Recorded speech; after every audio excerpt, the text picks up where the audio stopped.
Yes, in honor of Women's History Month, I caught up with one of tech's leading ladies, Randi Zuckerberg, a sister of Facebook founder Mark Zuckerberg. Randi is an entrepreneur in her own right. She's founder and CEO of Zuckerberg Media, and she shared with me why she thinks now is the perfect time for women to consider careers in the tech sector.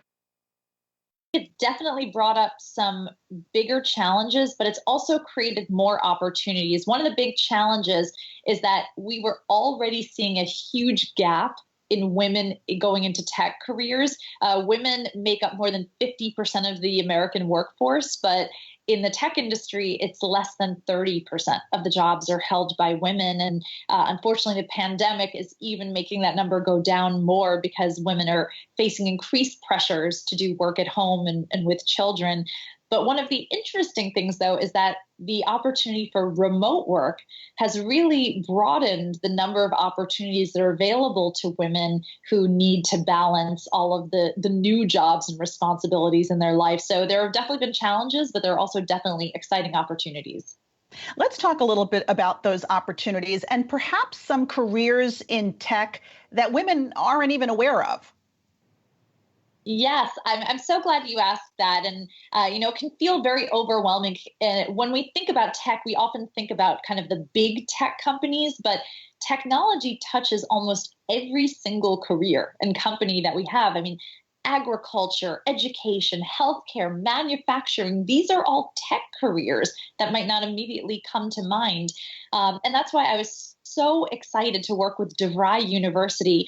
They are launching a new program called Women and Tech Scholars, and it really is designed to touch on all of the things that are keeping women out of the tech industry. So they are introducing mentorship program, education and training, access to internships and jobs. They're committing up to $10 million in scholarships so that tech careers can be accessible by any woman who wants them. So it really is a full 360-degree program.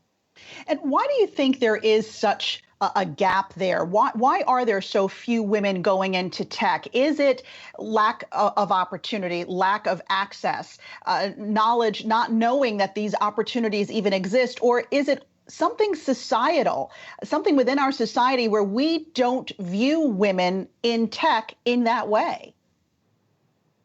I think the answer is yes.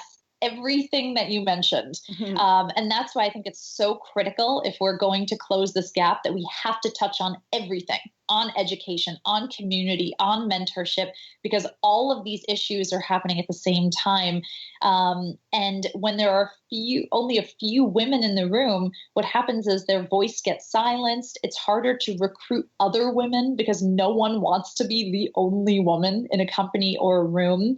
And the cycle perpetuates instead of getting better. When you have more women in the room, they mentor other women, they invest in other women, they turn around and hire and give opportunities, and we can start closing that gap. So yes, we need to address everything. And that's why I really loved when DeVry came to me with this program that feels like it's touching on every challenge that women face.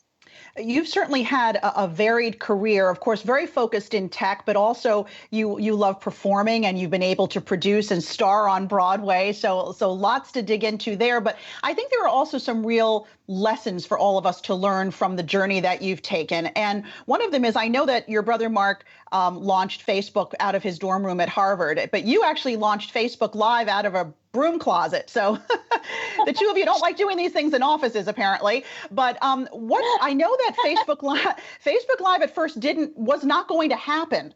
Can you walk us through that a little bit, and what are some of the lessons that were learned? Sure. Well, I guess you mentioned I started out of a broom closet. I guess I was into, running offices out of closets before it became cool this year with the pandemic.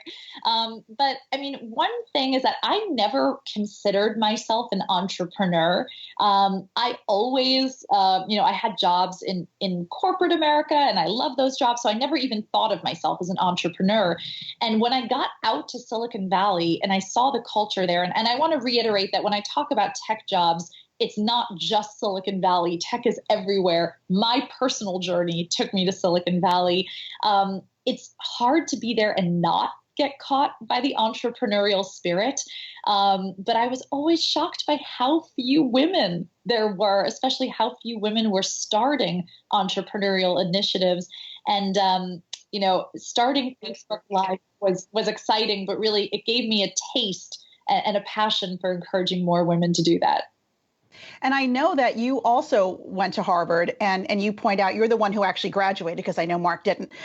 So kudos to you for finishing. But when you first entered, I know that you had wanted to major in music, and that didn't work out, and you had to pivot at a very young age. Tell us, what you learned from that and how you take that with you all these years later into your career.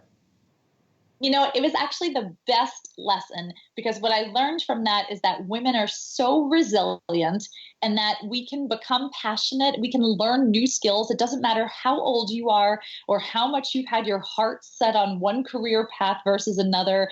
At any age, we can retrain ourselves to dive into a new career, find new joy and meaning. And that's especially important because the jobs all of us are going to have in the future don't even exist yet today. So, in some ways, I'm glad. It can blow your mind. But before we let you go, Randi, what is one thing you think that the tech industry can do, should do right now to help close that gender parity gap? I think the biggest thing is that we definitely need more mentorship opportunities. We need women to have a community around them, to feel like they're not the only woman in the room. And when a woman does go into a tech company that's very male dominated, she feels like she's welcomed in with open arms. So I really am excited to see it's a great time to become a woman in technology. And I'm really excited to see all of the amazing digital careers that all of our viewers will take on. And in case you were wondering about that Broadway reference, Randi Zuckerberg was Regina in Rock of Ages on Broadway back in 2014. She says it was a dream she finally got to realize.